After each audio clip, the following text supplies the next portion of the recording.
11. Now, any sysadmin will tell you, don't install pre-production software on a production machine, right? But today, we're going to install some pre-production software on a production machine. I mean, Windows 11 is almost ready for prime time, at least it should be. And this is SharpestThought, so we're looking for that bleeding edge, right? So here we're gonna go. We're going to look at the computer over here. So we got our update pending restart. Well, restart now, let's see what's gonna happen. So just so you know, I have my trusty laptop over here, so I won't be able to work on this computer perhaps with all my software when it updates to Windows 11, but I have an alternative ready to hand. So the computer we're updating is the content beast that's sitting over there. That's the behind the desk. That's the computer that I use for live streaming and editing content. And right now, it's getting upgraded to Windows 11. In the meantime, over here, as you can see, we're running the stream from the iPhone, and I use the Mac to monitor the stream.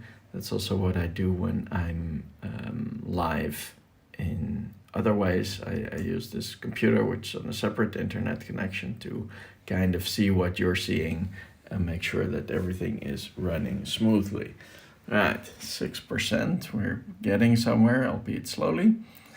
This just seems like a regular Windows update so far. I mean, the process isn't really any different. You don't have to, burn an ISO to disk or do any of that kind of fancy sysadmin footwork.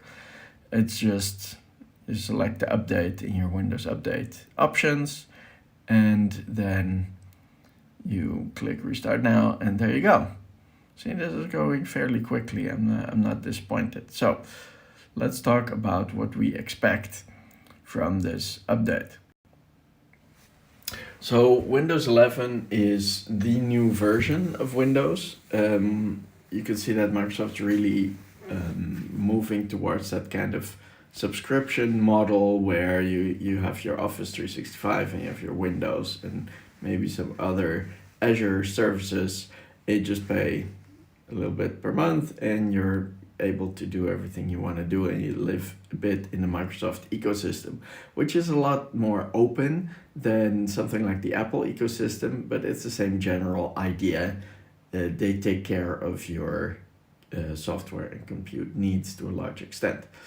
Windows 11 distinguishes itself from Windows 10 when you first dive into it with a number of visual updates, and it's supposed to be a bit easier to operate and to just go from turning it on into your productivity, whereas Windows 10 still had these echoes of Windows 95 type of you have to click start and then do things before you're diving in, and your desktop either is this huge clutter of icons or it's mostly empty.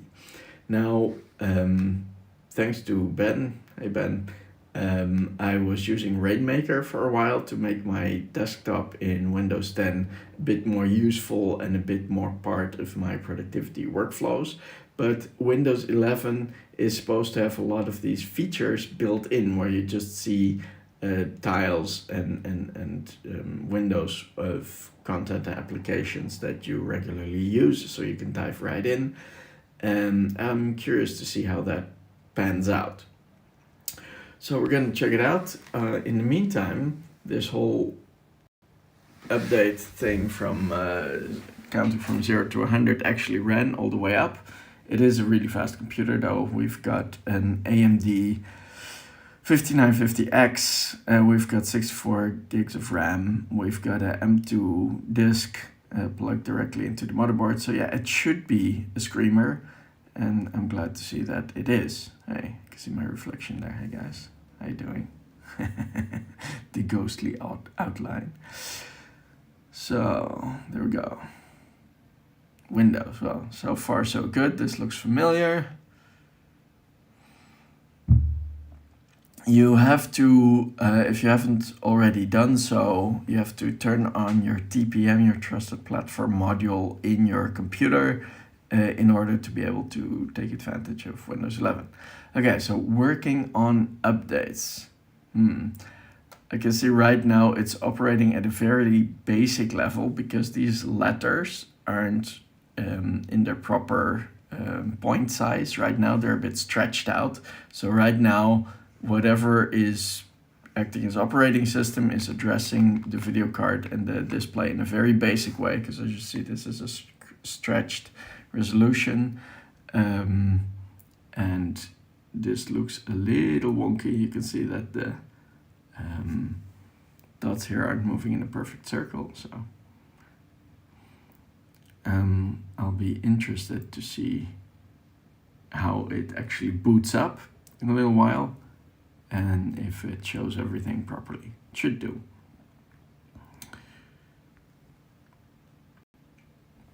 So what I'm going to be checking today is if the software I mostly use for productivity, stuff like the Adobe Suite, Premiere, etc., if they work well straight away, or if they need some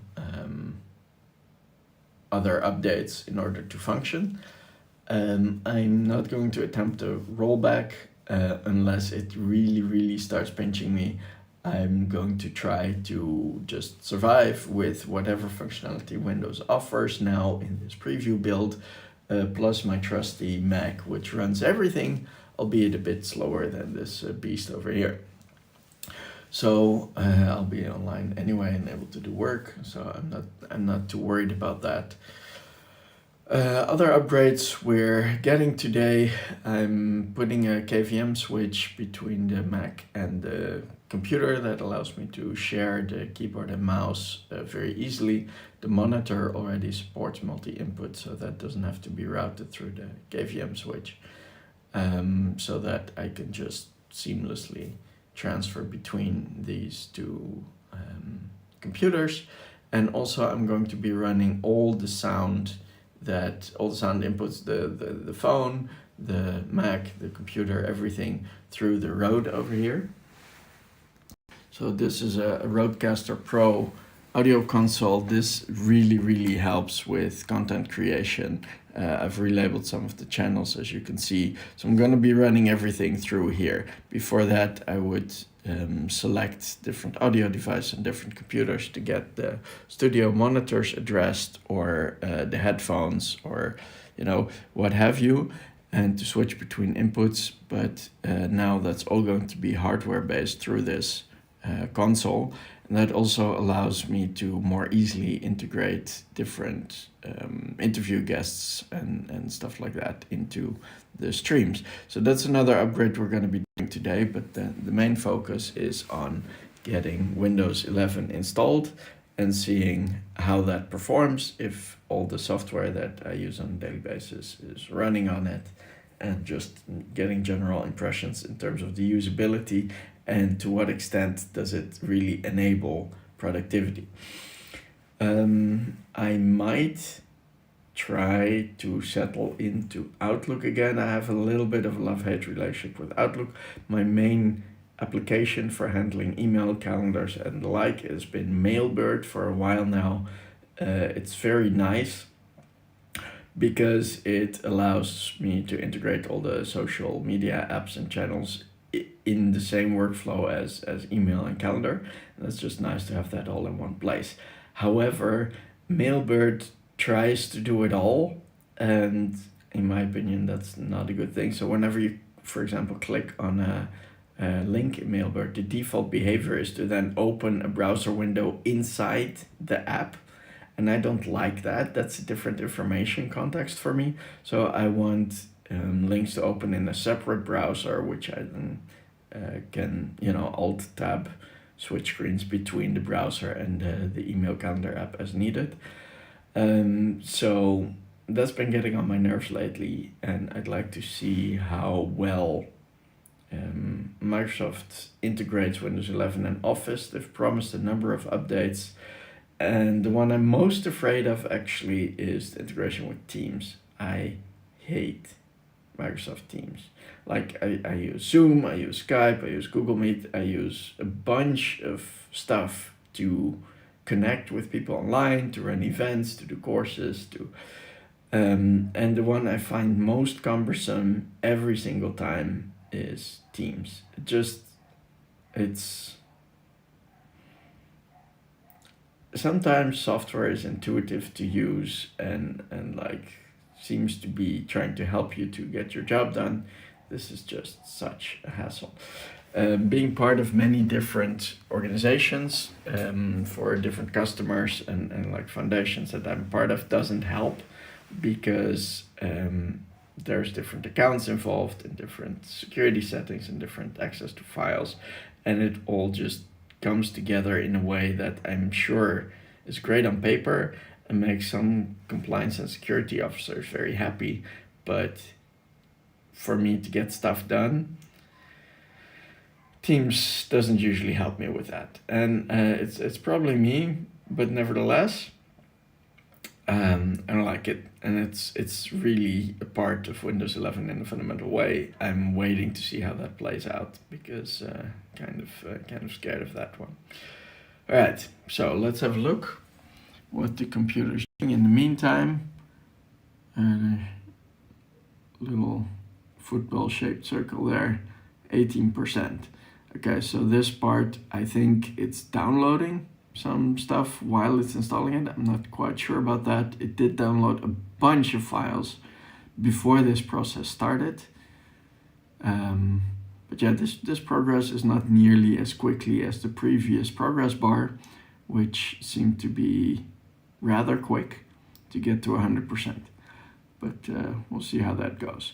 Count on this part of the process taking a while. So in the meantime, let's talk about the history of Windows. I've been using Windows since Windows for Workgroups really, and every time the company makes a leap in terms of functionality, it's always controversial, right? when Vista landed, I mean, a lot of people even skipped over that whole version of Windows and just went from XP to a much later version like 7. I hope that this is not one of those. I don't think so.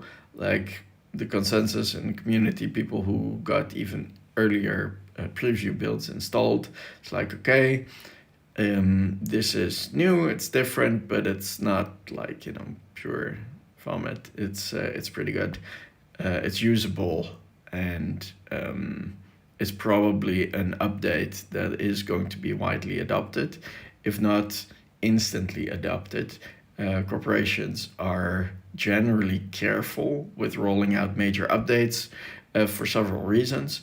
First off, there's compatibility. They might use some software which is not directly compatible with the new version, and they wait for all their critical business applications to be updated and tested to be compatible with the new Windows before they roll it out.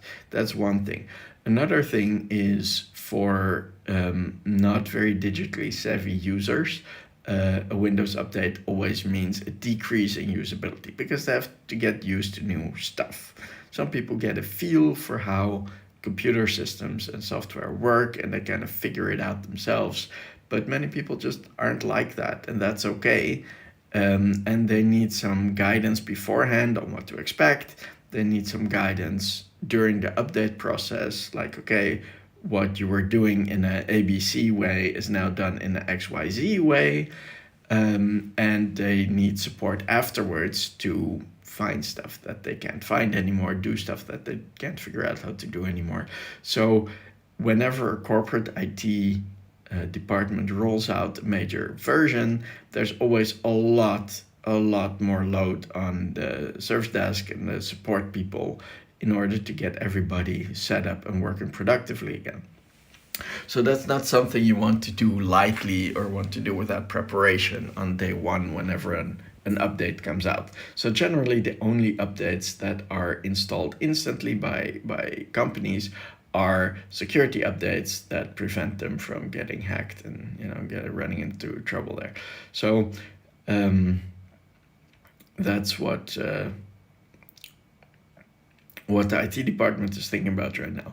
They're going to do this only when it feels ready, when all the production software is ready to work with the new version of Windows, when they've been able to brief users and figure out how to answer the most frequently asked questions and stuff like that. So I don't think this will be coming to your work computer real soon if that is managed by the IT department of a large organization. If you're an independent or a creative or somebody who is managing their own IT, then this might be something that you want to try out depending on how well it serves your needs. Anyway, it's my thing to try stuff out and to be an early adopter and to kind of figure what the pros and cons are. It helps me anticipate what's next at a larger scale, what's happening or what will be happening with my customers. And I want to be able to speak from a position of experience, of having been through the upgrade process firsthand and not just, trying to catch up on some forums and then regurgitating that. No, I prefer to dive in myself. So that's what we're doing today. The update process right now is at 22%, just from 19 last time we checked. That is not fast. 23. Okay, this is definitely going to take a while. Even with the M1 disk, it's just not that quick. M2 disk, that is, M.2. It's a standard for connecting small hard disks, physically small. They can be quite large digitally, directly to a motherboard, and it's a very fast storage standard. But even with that, this is not moving that quickly. So if you do this, make sure that you carve out some time for it because you're gonna need it. I'm gonna go offline for a bit and stop this stream, and then I'll be back on once this process is complete. In the meantime, I'll be running some meetings, and then we'll check into Windows 11 and how it's doing later this afternoon. So stay tuned for that. I'll be online in many of the same places, and you'll be able to get the download on Windows 11 and what it can and cannot do likely on day one. This build is very likely to be very close to what's being released in a few weeks in October. So this should give you a realistic preview of what to expect. Anyway, hope you like this. Please comment, share this content. I'm going to make more stuff like this. It's not my main thing, but as we're going through this process anyway, why not share the findings with everybody? And hope you enjoy. All right, that's it for now, and see you later today.